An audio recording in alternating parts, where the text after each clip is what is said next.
The following program is intended for mature audiences. A democratic republic of sports.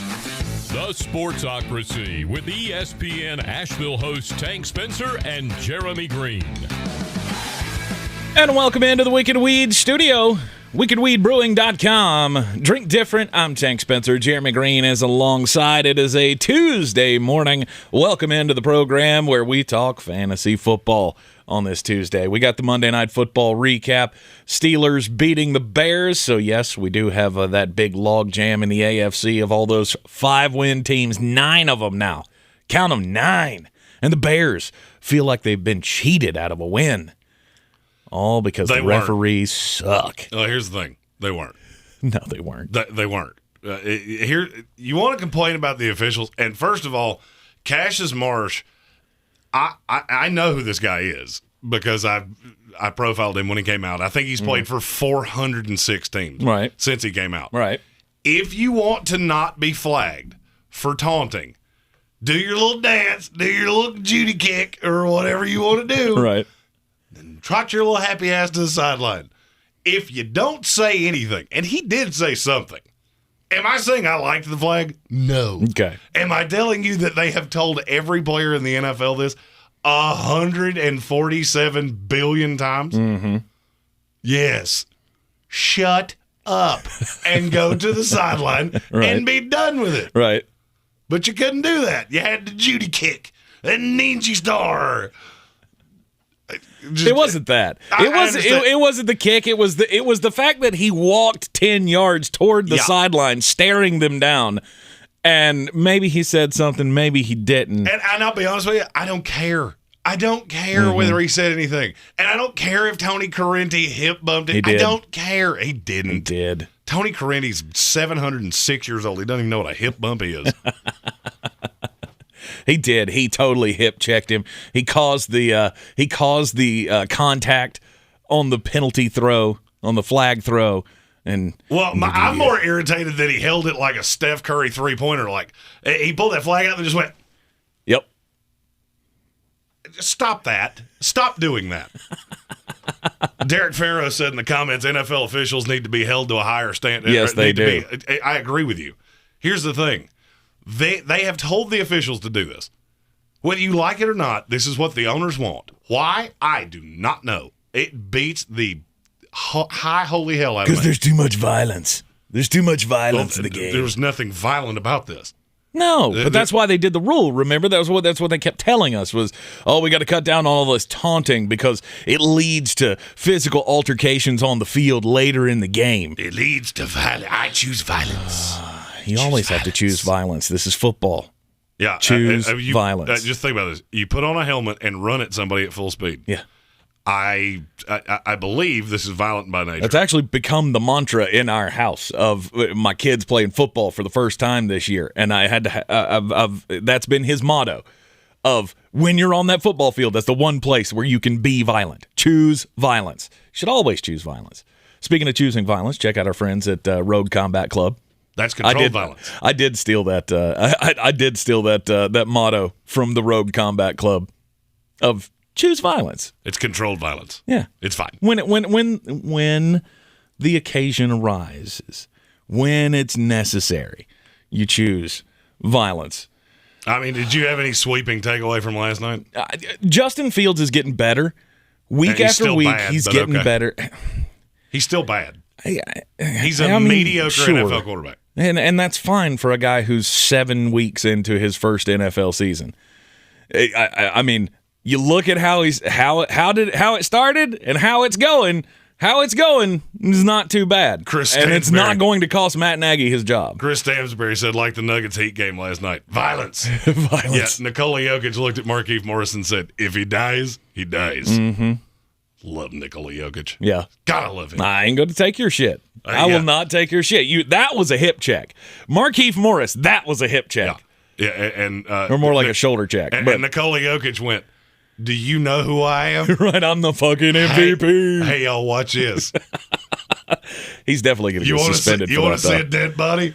Yeah. He's laying right there. Yeah, he's definitely going to get suspended for that, though. But he absolutely will. But the takeaway on Justin Fields, he's getting better. Yeah.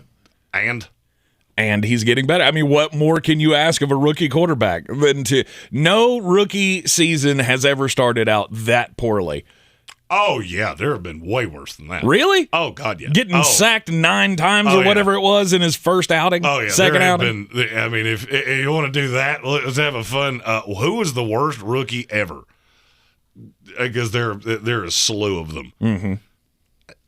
You know what I see with Justin Fields? At the end of the day, you have to blow a coverage for him to be high level. Mm-hmm. Arthur Mole got just picked on last night, of which, by the way, this is a PSA from a Jets fan to all NFL front offices. If the New York Jets look at a guy and go, fuck that. Yeah. He's not good enough to play for us. He probably should not be on your roster. Mm-hmm. And Arthur Mole falls into that little realm. That little category. I didn't take anything major away from last night. I mean, the game was what it was. I expected it to be a close game. I didn't expect that it was going to be that damn close. I did think that Pittsburgh was going to cover. I expected it to continue being what it started as, and it didn't do that. I look at the Steelers now and go, you need help. Mm-hmm. For you to be a playoff team, for you to be a 7th best team in the AFC, you're going to need help because you are not good enough on your merits to make the playoffs. But where do they need the help?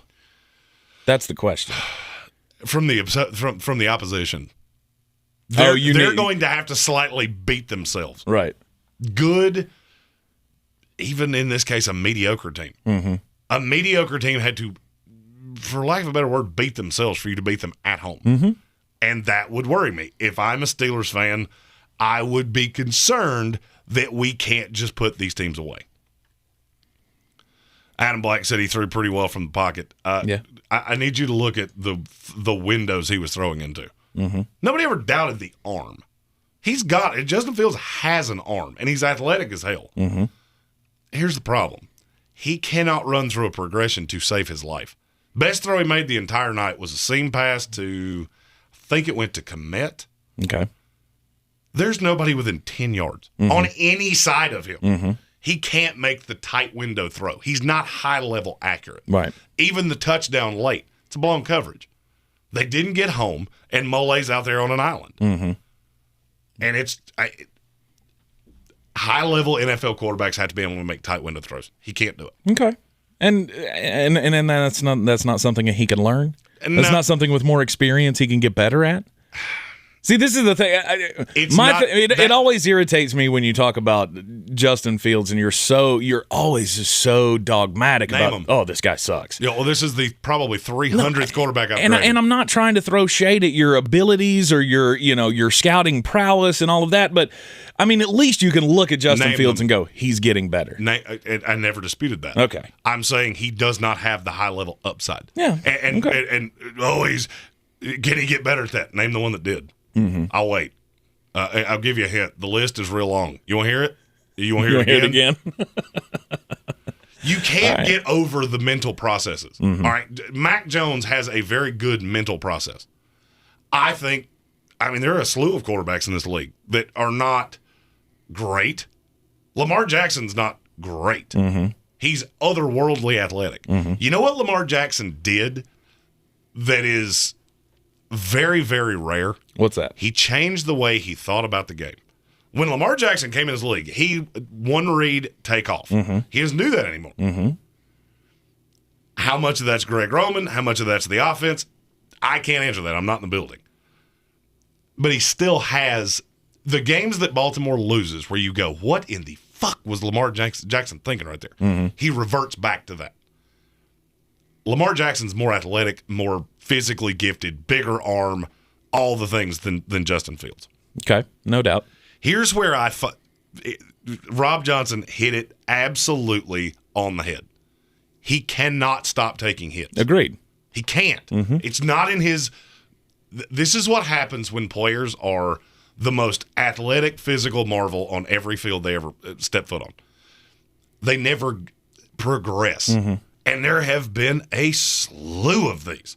And Derek Farrow said Fields can do some Lamar shit. You're right. He can. He's not going to. He's not going to. Because first of all, if he keeps getting hit like this, he's going to be dead. It's not going to matter. He took 5 colossal shots last night. Second of all, he's with a franchise that's not Baltimore Ravens good. Right. If you remember when he got drafted, the first thing I said was, this is the worst place he could go. Because you've gutted the franchise to get him. Look at what's around Lamar Jackson. From pillar to post. Hell, Patrick Ricard had a touchdown in the last game. Right. They just use the pieces. I don't believe in the Chicago Bears that way. If Justin Fields had gone to the Baltimore Ravens, do I think he could be that? Maybe. I wouldn't look for it, but I would say there was a markedly better chance. I don't know. I look at last night's game, and I watched the majority of it until I had to turn it off and go watch Yellowstone with my wife. But which, by the way, I highly recommend if you're not watching Yellowstone. Jeremy Greene. Never seen it. Don't want to see it. It's you got Cowboys. to. It's great. I'm out. It's great. Yeah, I'm good. Tell him in the comments, those of y'all in the know, tell him how good that series is. Anyway, as I was watching it, I was seeing much more than I have seen from Justin Fields, and there are connections there. You're seeing his rhythm with Cole Kmet get better. You're seeing him see Darnell Mooney more. I just feel like there's more to come. He's going to keep getting better and better as the season goes on, and barring any injury or anything like that, he's going to be a okay quarterback in this league. And I'll agree with you that Chicago and okay is not what you trade up into the top 10. Exactly. Chuck G said, Chicago gave up too much for an okay quarterback. Chuck G said, I think this nail has been hammered enough. It's obvious you don't like the guy. It's not that I don't like the guy. That's not the point. The point is that people keep falling for this. And it's just a residual. And as a draft guy, it gets under my skin that I continuously have to answer the same question over and over and over again. Look at my Twitter feed, and how many times do the same 5 guys get mentioned at me? Oh, Justin Fields threw for 280 yards. Whoop-de-fuck. Ryan Leaf threw for a shit ton of yards more than once. Right. So did Andre Ware. Right. It doesn't. The fantasy football, and that's the reason that we brought this up at the start of the show. The fantasy footballification of the league, I don't know that it's ever going to unwind. You're going to keep doing this. At the end of the day, he's not a high-level quarterback. He's not. He's never going to be. I mean, you can shit in one hand, what was it? Wish in one hand, shit in the other, see which one fills up faster. Yeah. That's where I'm at with him. Okay. Very good. Kevin Vick, Yellowstone is awesome. Patrick Holt, he actually thinks that you would like Yellowstone because it's got guns and female nudity. Ian. It's 2 of my favorite things. Right. Oh, those barrel riders. Woo-hoo-hoo. The barrel riders are highlight of the shoe. I don't know what that means, but... you know what a barrel rider is, don't you? Do I look like somebody that knows what a barrel rider man. is? I know You've what a been barrel living is. in Western North Carolina long enough to know what a barrel rider is. I didn't know. You said, what was it you said the other day that I'm still convinced was a mythical creature? I don't do outside. I get it. Outside is the only thing that outside is used for me is that is the place that I have to go inhale nicotine. That is all outside is to me. That's where I have to go. That's where all the bugs live and all that. I'm out. Yeah. It's cowgirls on horses that run barrel obstacles for speed in the rodeo. They are the highlight. So your thought was that I would know something about a rodeo. Again, I still don't know how. I mean, you know a little bit about cricket. Rodeo is more of a sport than cricket is. Can I gamble on rodeos? Sure you can. Well, I can't. I can gamble on cricket. Sure you can. 8 seconds or not? What's the over/under? It's always 8 seconds. Yeah, I don't do animal sports. I'm out. Animal sports. Okay. Anyhow. Yeah. Anyway, last night, no, there's not a whole lot to take away. Pittsburgh's a fine team. They're going to win games because Mike Tomlin is their coach, because they've got experience on the sidelines. I did like how in the run-up to the game, they were showing all of the Monday night highlights of Mike Tomlin and Ben Roethlisberger winning all of these games close games on Monday Night Football. And I tweeted it out. What you heard was the dominance of Ben Roethlisberger and Mike Tomlin. What you saw on your television was how good Jeff Reed was. I love Jeff Reed. He was one of the greatest kickers in NFL history, in my opinion. He was right up there with Pat McAfee. Like, if you're putting together a Hall of Fame specialist list, they're at the top of mine. You just like Jeff Reed because he could have been your co-host at one point. He's a great guy. Yeah. He's a great guy, and he's real fun to do a radio show with. Yeah, yes, by the way, you got me instead of Jeff Reed. Sorry. That's fine. It's fine. You're more cheaper. committed than he was. Oh, no, and I was also cheaper.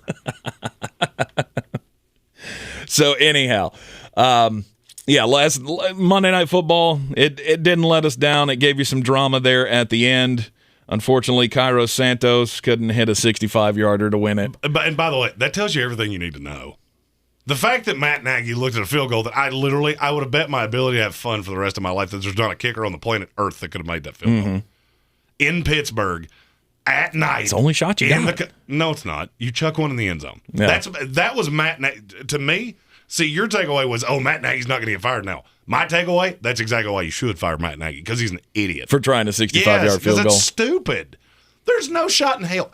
And now, granted, ESPN never said, did he make one in warm-ups? No, he didn't. But, I mean, you tried a kicker out there knowing full well there was not a snowball's chance in hell he was going to make that. Right. That's dumb. That's dumb. All right. Anyway, I think if anybody needs to be fired, it needs to be the referee from last night. The officiating's not good, but I mean, we talk about this every week. Yeah. How many times are we going to talk about the taunting thing before you just go, hey, maybe you should shut the hell up? Right. Maybe just sack, Judy kick, run to the sideline. Yeah. And then you know what happens? A punt. Don't get in anybody's face. Yeah. Here's the thing you have to remember, and I was told this long ago. Mm-hmm. If an official expects you to hold, they're going to see it whether you do it or not. Doesn't matter.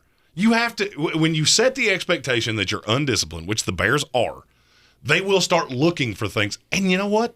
Every once in a while, you'll see something that's not there. Mm-hmm. Tony Carante's explanation on the taunting, did I think it was stupid? Absolutely. Do I think that rule's stupid? Yeah. Mm-hmm. But you have to know it's there. The rule is the rule. They're like blinking red lights. Mm-hmm. Do I think those are stupid? Yes, I do. I think they're incredibly stupid. They do the same thing that a stop sign does. Yep. Why do we spend the money for the electricity? That's dumb. Well, at the end of the day, I can't just blow through them because I don't like them. You have to go, they say I have to stop at that, so I'm gonna. Yeah. I agree with you. And that's where the NFL is. Mm-hmm. You have to be conscientious of these things. By the way, Cassius Marsh looks like he should be an extra in that Yellowstone rodeo show you're talking about. No, he doesn't. He looks like he was cut out of the pussy version of Sons of Anarchy. I like that one better. Yeah. Take his. Yeah. Let's go with his. Cassius Marsh looked like a dude that should be outside of a church at about 7 o'clock at night with stale cookies. You take that to be whatever you want. I don't know what that means. I think we should just roll on. Adam Black is our resident pastor. He can tell you what kind of meetings happen in the basement of churches with stale cookies and bad coffee. Okay, now it makes sense. There it is. There it is. Yeah, I got you.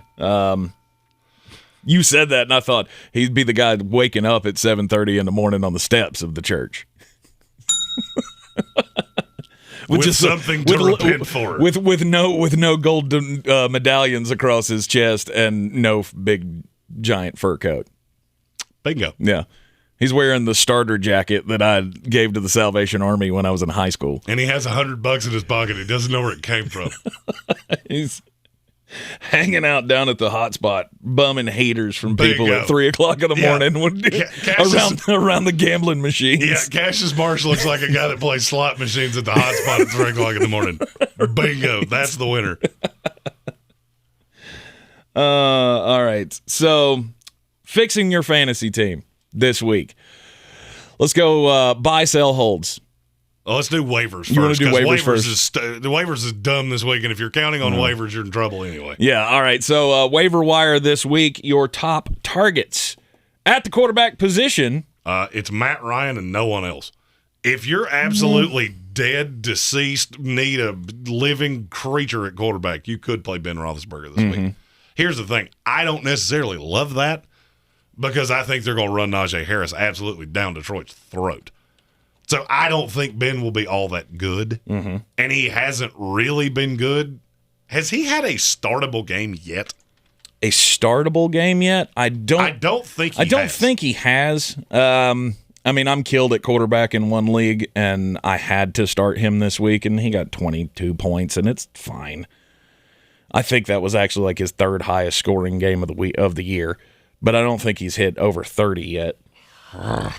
Standard scoring last night was the best game he's had all year. Okay. Jiminy Christmas, that is brutal. Mm-hmm. I mean, it's not good. The wide receivers haven't been bailing him out. I mean, Chase Claypool can't stay healthy.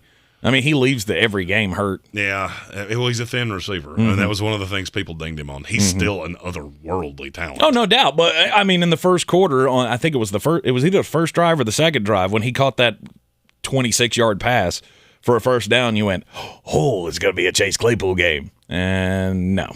He caught 2 more passes. The rest of the game ended up with 30 total yards. Yay! I'm seeing several mentions in the comments of somebody that played last night that we will get to in a minute.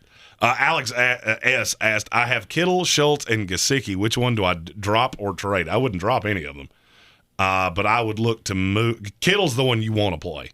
Mm-hmm. I would look to probably move Gesicki and play Schultz behind him. I would say because trade. Gesicki he's the one that's got the highest trade value at this point. Absolutely. I mean, Kittle would have the highest trade value, but he's also got the he's going to have the highest target share. Oh, absolutely. For the rest of the year. George Kittle's tight end 3 moving forward, and I might be underselling that. Gesicki right now is rest of year. I have Mike Gesicki at tight end 6. Mm-hmm. So I would say you could probably get a high-level starter for Mike Gesicki at this point. Okay. Matt Ryan coming up this week against the Dallas Cowboys. They do give up big plays. And here's the thing. So, Matt Ryan's this is not a one-week play to me. Matt Ryan should be owned in every fantasy league, period. How many quarterbacks do you have ahead of Matt Ryan the rest of the season? Oh, I don't know. It's probably 12, 13. It's exactly 12 for me. I have him right behind Derek Carr. Okay. And this is a guy that you can readily have for nothing. Mm-hmm. Oh, no. That thing's happening. What thing? That thing is happening in the comments. What thing? I'm just going to do this every time I hear this guy's name. That's the sound the bear makes. Every time I hear Cam Newton's name from now on, I'm just going to play a stupid sound effect. I cannot for the life of me figure out what. I'm not getting into it. You know what? I'm not doing it. I'm not doing it. I'm not doing it. You can't make me. I'm not doing it. I'm not doing it today. Anyhow, Matt Ryan, Ben Roethlisberger, those are your 2 waiver wire pickups for the week. Matt Ryan far head and shoulders above Ben. This is one of those times if you were one of those forward-thinking individuals that drafted 2 high-level quarterbacks, this is probably the week to trade one of them. Especially if the guy you want to keep has already had his bye week, this is the week. Right. Because teams are killed at quarterback. I mean, there are a slew of teams that have some combination of Jameis Winston, Justin Fields, Mac Jones, a bunch of just back-end quarterback 2s. Yep. So you can get a lot. Rest of the year, since we're talking quarterbacks, rest of the year, Kirk Cousins or Russell Wilson? Russell Wilson, by a lot. Okay. Oh, armchair commentary. I'm your huckleberry. He said, how about a little love for absolutely destroying everyone in the Manscaped Best Ball League? He is doing quite nicely. Good for you. Here's the problem with Best Ball. I only check it like once every 4 weeks. Mm-hmm. We didn't think about that going in, but now I just look at it and go, oh, yeah. We did that. I don't have to do anything with that. So I have to look at it and go, oh, I won, or oh, I lost. I haven't even checked. I'm going to check it right now. But Armchair is doing quite nicely in the Manscaped Best Ball Leagues. That was also a super chat. I'm your huckleberry. Mm-hmm. Thank you for that. We do love the super chat. They are fantastic.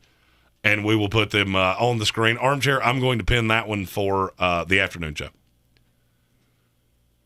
If they're very tangible to what we're currently doing, I'll try to audible them on the fly. It just takes a little bit of work. There is a way to do that where it just automatically does it, but I haven't figured it out yet. Oh, wow. OBS things. Things have changed since I looked at the Manscaped Best Ball League several weeks ago. I mean, several weeks ago, I think I was number one. Not anymore. And now I have lost 7 in a row, apparently. 7 in a row. But Armchair sits at the top. It's 16-2. Yeah, he said you can find me at the top. Oh, yeah. Justin Parton, 11-7. Adam Harris at 10-8. And Patrick Holt at 10-8 as well. That's your top 4. And then Kevin Vick comes in at number 5. I'm sitting at number 6. Adam Black said, does Manscaped still sponsor you guys? Our promo code still works, but they are not an active sponsor. That's one that kind of comes and goes. Yeah. We also have a deal working with one of their competitors, so, we'll let you know. When we can let you know, we'll let you know. All right. Waiver wire pickups, those are your quarterbacks. Running backs for week 10 in the NFL. There's not a ton. Ramondre Stevenson's my one. Mm-hmm. It's solely because he is the one that I see a path to a long-term workload. I see a lot of people running out to go get Jordan Howard. Yep. Okay. I mean, it's a committee to the highest extreme. Yeah, but for some weird reason, he's been the one. Like, everybody's hopped on Kenny Gainwell and Boston Scott. Oh, no, if you have one of those two, then yes, you could drop them for Jordan Howard. Yeah, for some reason, Jordan Howard's the guy that has been getting all of the primo touches. Oh, I can tell you why. Because Nick Sirianni, we got to recharge your Brave batteries. Is just not real fucking smart. Yeah, 29 carries, 128 yards, and 3 touchdowns in the last 2 weeks for 26-year-old Jordan Howard. I'm going to say that again, 26-year-old Jordan Howard. Insane. He's been in the league for 40 years. Exactly. He was on the first Super Bowl team. He was on the Jets Super Bowl 3 team. Right. I'm pretty sure. Right. I mean, this guy went from being a first-round draft pick with the Chicago Bears to what? I'm talking fantasy football as well. I don't think he was drafted in the first round of the draft. But as far as fantasy Jordan football, Howard's. like he was hyped up in year 2 with the Chicago Bears and then immediately just disappeared. He's only been in the league 5 years. Well, I mean, here's the thing. When Miles Sanders comes back, guess who it's going to be? Oh, it's going to be Jordan Howard will be when a Miles Sanders comes back, piece. they're going to start throwing the ball again. Don't you know that? They can't withstand the level of running that they're currently doing. Right. I mean, in the last game, they had 3 running backs or 3 ball carriers with 10 or more carries. Mm-hmm. They ran the ball 39 times. Mm-hmm. They threw it 17 times. That is not a path to righteousness.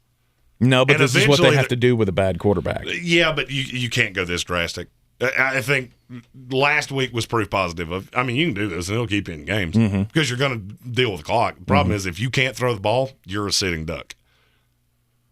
And I would say you got maybe 2 more games out of this backfield. And I don't feel warm and fuzzy about Jordan Howard. I mean, if you've got somebody that is completely droppable, Robbie Anderson, then yeah, go do it. I'm not wasting a waiver priority Kenny on that. Galladay.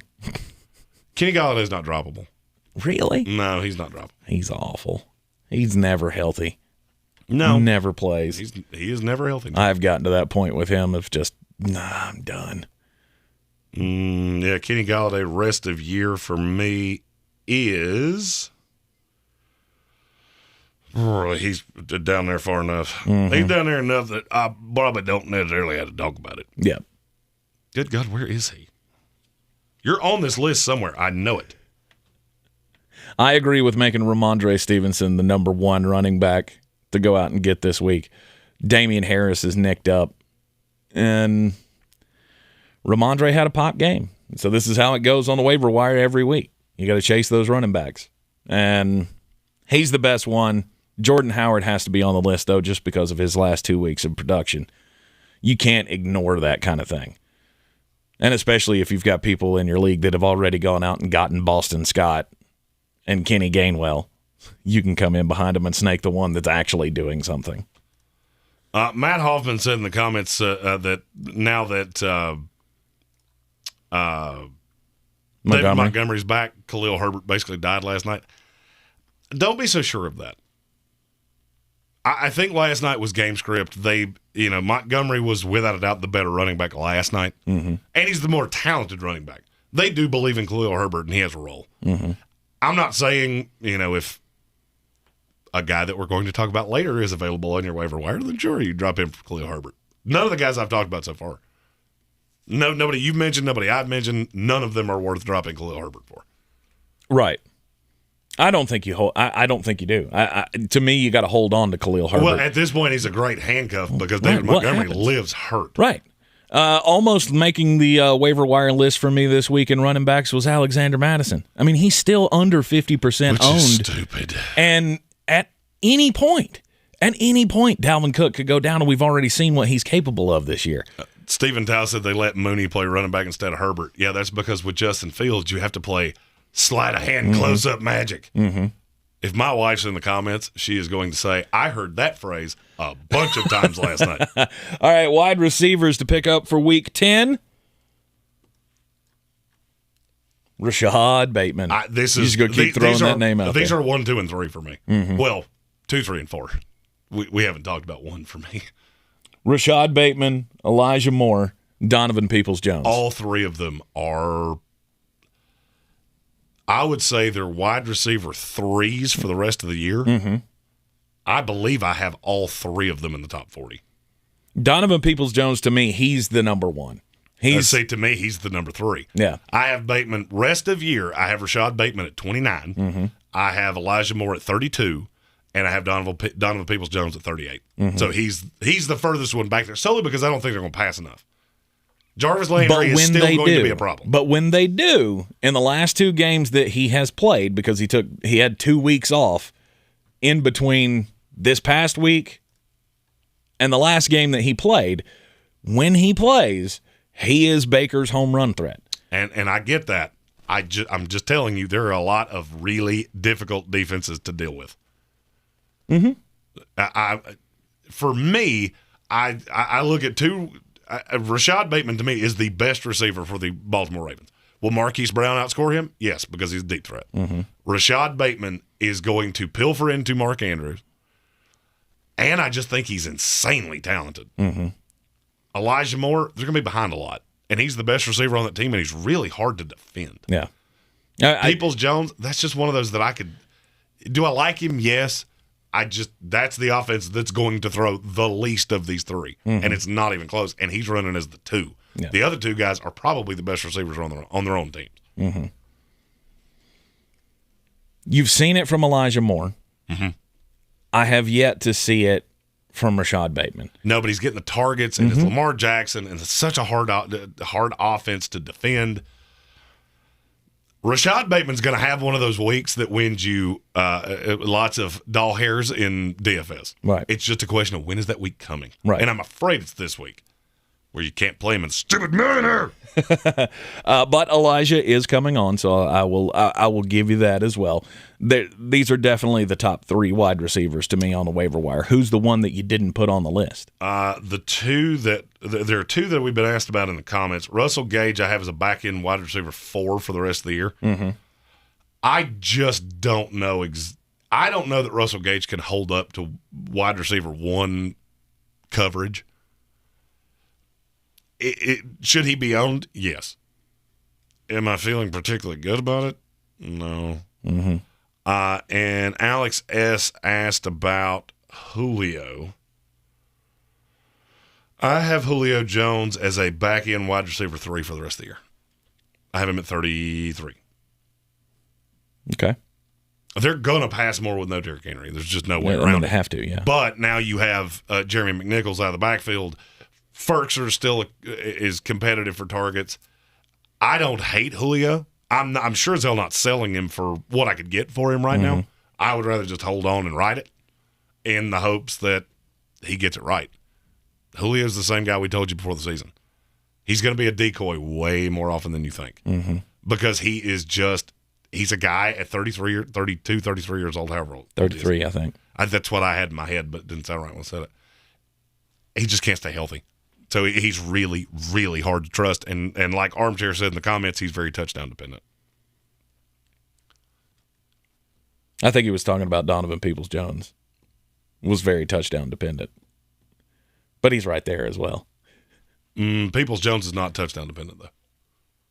Peoples-Jones he is a deep threat. He's a guy that can have big weeks anytime.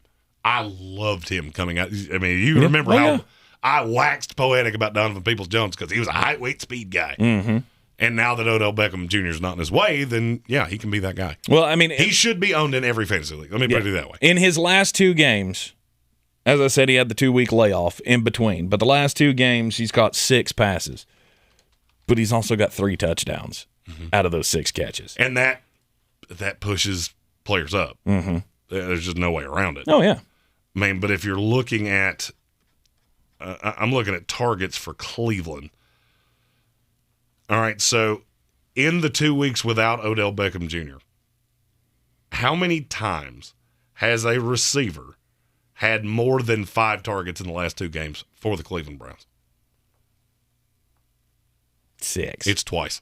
Twice. And neither one of them is Donovan Peoples-Jones. Okay. Austin Hooper was one, and Jarvis Landry is the other. Okay. So I think he's the deep threat. He's the big play. He's the high ceiling, low floor. Mm-hmm. But I would have him at 3 on that list. I would rather have both of the other 2 than Donovan Peoples-Jones. Okay. All right. Now, when we started this, you said these are your 2, 3, and 4. Who was the 1? The 2, 3, and 4 overall. Oh, 2, 3, and 4 my overall. number 1 is Mr. Pat Freiermuth. I got you. Okay. Tight end whisperer strikes again. Those were your top 3 wide receivers. You were talking about the number 1 overall pickup of the week is the Freiermuth. 2 touchdowns last night. He's incredible, making one-handed catches. He is everything that Ben Roethlisberger teased him to be at the beginning of the season. He is Heath Miller 2.0. He is. He's fantastic. He is Ben's new favorite little toy. He's fantastic. Mm-hmm. And I would say he is now the number 1. Here's what you got to remember with Juju Smith-Schuster out. Chase Claypool, not real tall. And he's super not physical because he's real thin. Mm-hmm. Deontay Johnson, he's a little feller. They have one great big red zone target. And Ben just stares him down in the red zone. Mm-hmm.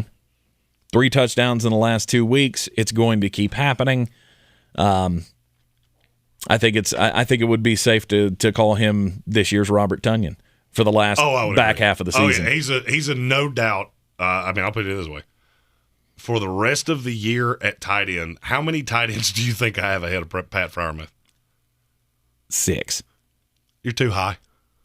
I have 4. 4. Yeah. Okay. Kyle Pitts, George Kittle, Darren Waller, Travis Kelce. That's it. That is the only tight ends in the NFL I would rather have than Pat Freiermuth. Okay. Mark Andrews is right behind him. Okay. Because I think Rashad Bateman's going to cut into Andrews a little bit. Mm-hmm.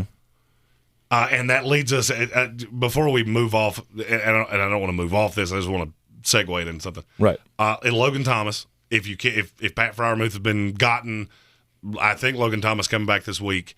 Logan Thomas rest of year, I would have, if I knew he played every game, I would have him at 12. So he's a back end tight end 1. Mm-hmm. And he's a guy that people are just going to forget about. Yeah. That's a guy that I'm not using a waiver priority on. I'm just expecting that he's going to slip through the cracks, and I will go stank. No Donald Parham. I don't mind Donald Parham. The problem is that tight end is really bootsy for the Chargers. There's just no consistency. It's a total committee. Mm-hmm. I don't want any tight end for the Chargers. I don't either. If you put a gun to my head and made me roster 1, it would probably be Donald Parham. Mm-hmm. But it's close. Okay. His snap count's just not high enough because he can't block. Right. But my God, he is hard to defend. Adam Black asked in the comments he needs a quarterback. Had Sam Darnold, would you trade Kittle or Waller and another piece for a high-end quarterback? So he's got both tight ends. I would trade one of them. Mm-hmm. That's what he's saying. Which one should I trade? Which Kittle or Waller? Who should I trade with another piece to get a high-level quarterback? I'm going to say you should trade Waller. Yeah. Waller.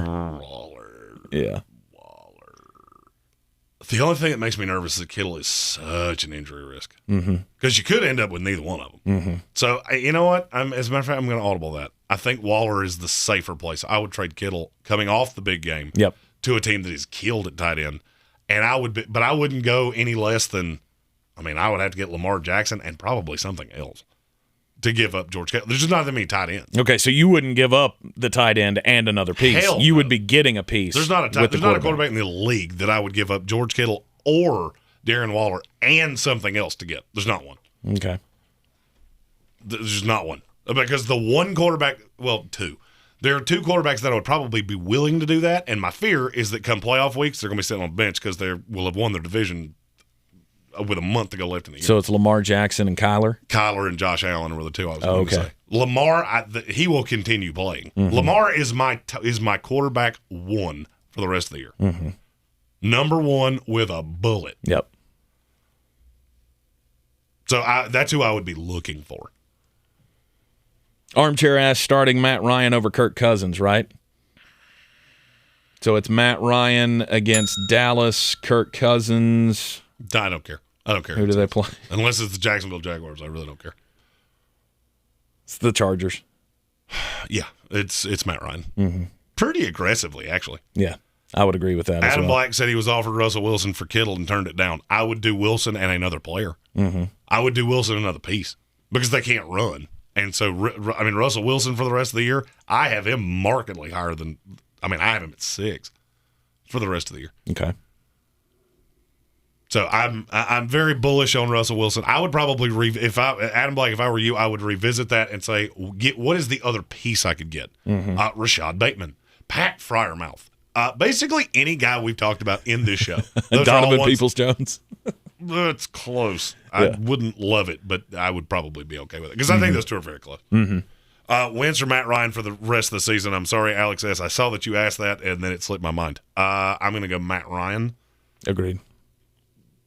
Carson Wentz is one that just scares the hell out of me because I'm afraid that if the Colts fall out of the playoff picture, Carson Wentz is going to fall off the starting roster. Yeah.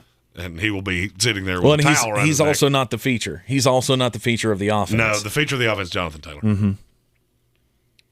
And can he throw little screen passes to Jonathan Taylor and to Nyheim Hines and get big points out of it? Sure. Michael Pittman's a great piece. But overall, I would say, yeah, it's probably Matt Ryan. And the Pat Freiermuth love leads us into this. I would sell T.J. Hockenson. If I had T.J. Hockenson right now and I had access to Pat Freiermuth, I would go pick up Pat Freiermuth and I would trade T.J. Hockenson. It's not that I think he's going to be bad for the rest of the year. Mm-hmm. I don't necessarily know that he can withstand what he's doing right now. He's been, where is he? Tight ends across the year. Who, Freiermuth? No, T.J. Hockenson. Oh. He's tight end 4. I was Tight end 4 going to on say the 6. season. Yeah. Their schedule is brutal against tight ends for the rest of the year. Mm-hmm. To me, this is how drunk on Freiermuth I am. I would literally trade T.J. Hockenson right now for Pat Freiermuth. I actually had somebody offer me that the other day, and I went, yeah, I'm out. No, you shouldn't have been. I'm out. I have Travis Kelce, so I don't. It doesn't matter. I don't need it. Doesn't matter. Asset recovery. But I'm telling you, Pat Freiermuth, last night was breakout. There are more coming. Mm-hmm. There are more coming. He is going to be fantastic. T.J. Hawkinson's a guy I would be looking to move, especially if I had Freiermuth and Logan Thomas, because now I can just play matchups every week. Mm-hmm. I have the equivalent of a top 6 tight end every week. Yep. Because one of those, and that's two I love pairing together. Mm-hmm. This is the time where you should start looking at your playoff roster. What am I going to be playing in the playoffs? Right. Because that's all that matters. I mean, you can have, I'm trying to think of an example of this. There's a running back, and I can't for the life of me think who it is. But there is a running back that has the most god-awful playoff schedule I've ever seen. Was it not Joe Mixon? Joe Mixon's is bad. Is that not why you're selling him? I don't think it's Joe Mixon's is brutal. Okay. Joe Mixon's schedule against the run is brutal for the rest of the year. Adam Black said, so I went Kittle for Wilson and James Conner. There you go. I would do that in a heartbeat. Yep. Be careful with James Conner. He is without a doubt had the best game he's going to have all year, but he is, I think he has 11 touchdowns this year or something like that. That's insane. When I saw that, I thought it was a misprint. Yep. But, James Conner, rest of the year. And yes, I am doing a lot of rest of year things just solely because I just did the rankings. Rest of the year, James Conner for me is Running back number 21. Mm-hmm. Oh, Jason Trump. I'm your huckleberry. Welcome to the House of Reprehensibles. Yes, sir. So who's your buy list? Well, I have it. Myles Gaskin, I would trade for literally anything. Mm-hmm. Anything that someone would give you. I mean, is he going to have another game? I said before the year started, he have 3 games where he was fantasy relevant. Well, he's already had 2. Mm-hmm. He'll have 1 more. I would get rid of him now for damn near anything. Jordan Howard and Logan Thomas in. Something that equivalent. Mm-hmm. I just want him off my team. Okay. Joe Mixon's schedule is so damning that I don't know how. And look, I'm not saying he's going to be. I mean, Joe Mixon for the rest of the year, I have at number. I have Joe Mixon at running back 9 for the rest of the year. Mm-hmm. So it's not like I'm terrified of him by any stretch of the imagination, but Right. All right, buys. It's already 10:45, so I'm just trying to move you along here because we do have a meeting at 11 o'clock. indeed. Right now, I'm trying to move my computer along. Right. Go! Thank you. Saquon Barkley. Saquon Barkley is somebody that I would be aggressively pursuing. And here's why. Mm-hmm. Devontae Booker has been good. Mm-hmm. Fact or fiction? Fact. Saquon Barkley is exponentially more talented than Devontae Booker. Mm-hmm. There you go. Rest of the year, I think they're going to lean on Saquon. I think he comes back. This week. Mm-hmm. And I think he's going to be a hammer. My rest of season rankings have Saquon Barkley in the top 15. And I think you can get him for – I think you can get Saquon Barkley now for the price of Elijah Mitchell.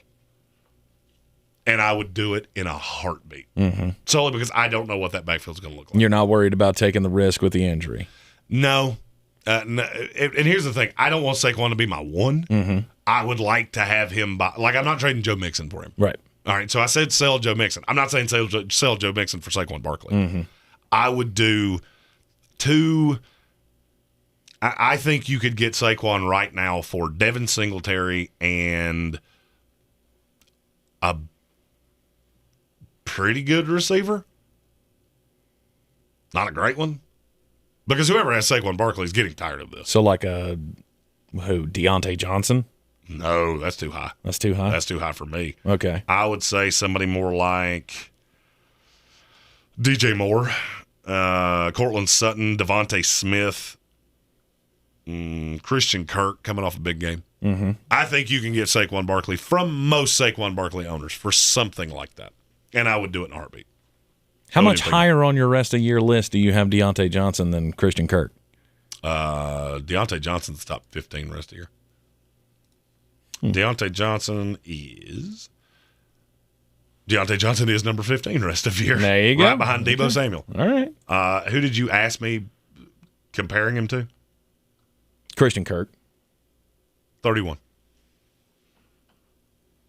That's just going to be a difficult offense. You're just going to – now there's so many weapons that unless they throw the ball 50 freaking times a game, which I think they figured out they don't have to, Right. you're not going to be able to sustain them as all week in, week out plays. I think Rondale Moore gets more involved. DeAndre Hopkins we'll talk about in just a second. The reason I ask that is because right now, PPR-wise, one's 24 and one's 25. I know. Okay, all right. Yeah. I mean, Christian Kirk's had 2 gigantic games. Yes. Other than that, he's been pretty average. Mm-hmm. Deontay Johnson is very consistent. Deontay Johnson's a wide receiver 2 every single week for the rest of the year. I don't Okay. give a fuck who they play. All right.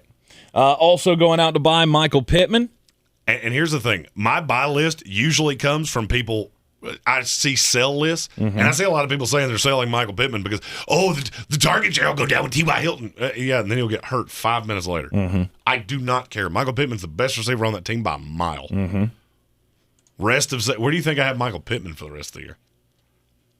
9. You're too low. He's 6 for the rest of the year. Okay. The only receivers in the NFL that are ahead of him are Cooper Kupp, Devontae Adams, Tyreek Hill, A.J. Brown, and Stephon Diggs. That's it. Wow. There's nobody else in front of him for me. Mm-hmm.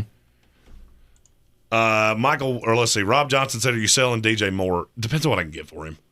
I mean, DJ Moore rest of year to me, he's a wide receiver 3. He's just nothing more than that. Mm-hmm. I don't trust the quarterback situation. I don't know what it's going to look like. I'm just not jumping up and down about it.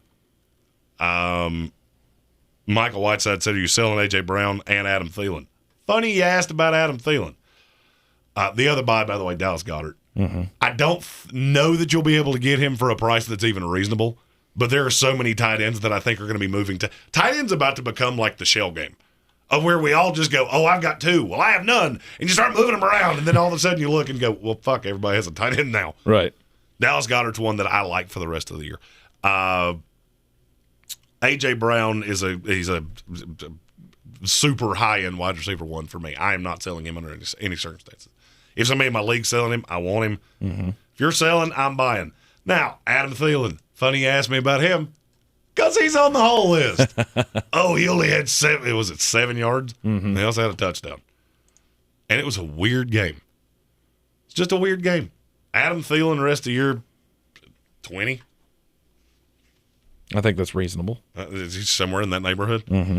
And you're not going to get. Still have and major here's the thing games. about Adam Thielen: you're not going to get that value for him. Nobody's going to give you what Adam Thielen is worth. Why that is, I don't know. The dumbest trade offers I've been sent in the last week have had Adam Thielen involved. I do not know why. Hey, should I do this? I give up Adam Thielen and I get Chris Boswell and a bag of pistachios. I'll take your answer off the air. No, don't do that. Adam Thielen is a no-doubt starter every week for the rest of the year. Mm-hmm. Well, it's because he's just so boom or bust. And he's had some bad weeks. Mm-hmm. Brock Goose, I think I said your name right. I hope I said your name right. We're like an AA meeting for sports. Welcome, Brock. What's up, Brock? He said Bears got absolutely screwed. I can't believe it. I agree with you that they got screwed. You should be able to believe it. Solely because NFL officiating sucks. It's like Thunderdome. You walk in and just go, I hope he doesn't have a stick with a nail in it. Mm-hmm. They locked the door, and now he's going to beat me to death with a stick with a nail in it. All right, last hold for Week 10 in fantasy football, DeAndre Hopkins.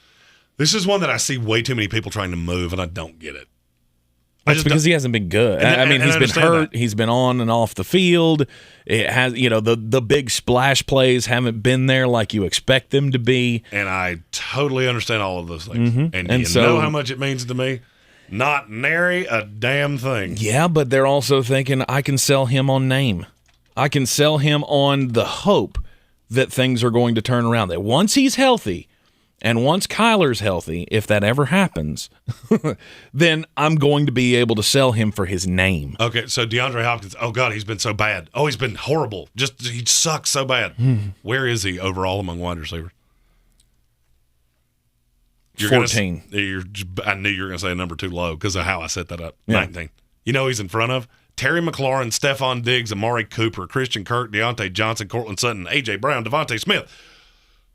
Keep doing that. Mm-hmm. And this is on the low side. He's been so bad. Cool. He's a mid-tier wide receiver too. That's his bad? Right. Yeah, I'm in. I'm in. Give it to me, baby. I know you brought it with you. Mm-hmm. Let's go. DeAndre Hopkins, guy I'm all the way in on for the rest of the year. Yeah. I hate that we have to cut this short because I'm having fun. Yep. I really enjoy these. We do need to tap dance out of here because we have a meeting coming up in about 7 minutes. But if I don't get a heater in between meetings and shows, I become very unpleasant. He does, and then he starts talking that thing incoherently, and it's never good when you're talking sales things. So we are going to. Do we want to do another fantasy show tomorrow? Since we had to cut this one short. We're recording power rankings, so maybe, we can roll everything into Threadbare Thursday if we need to deep dive. If we need to deep dive on some more fantasy football stuff. Thursday. Yeah. We'll do a ton of fantasy football stuff. Absolutely, on Thursday. Because tomorrow, like always, every week we will do the Sportsocracy power rankings for Week 10 in the NFL, and of course we'll be with you this afternoon on ESPN Asheville. Heard everywhere on the iHeartRadio app. 3 to 5. Back here tomorrow morning at 10 a.m. We will have the power rankings for you. I'm Tank Spencer. He's Jeremy Greene. Don't forget to hit that subscribe button. Join the House of Reprehensibles. Thank you to everybody who has already done so. And we will see you this afternoon.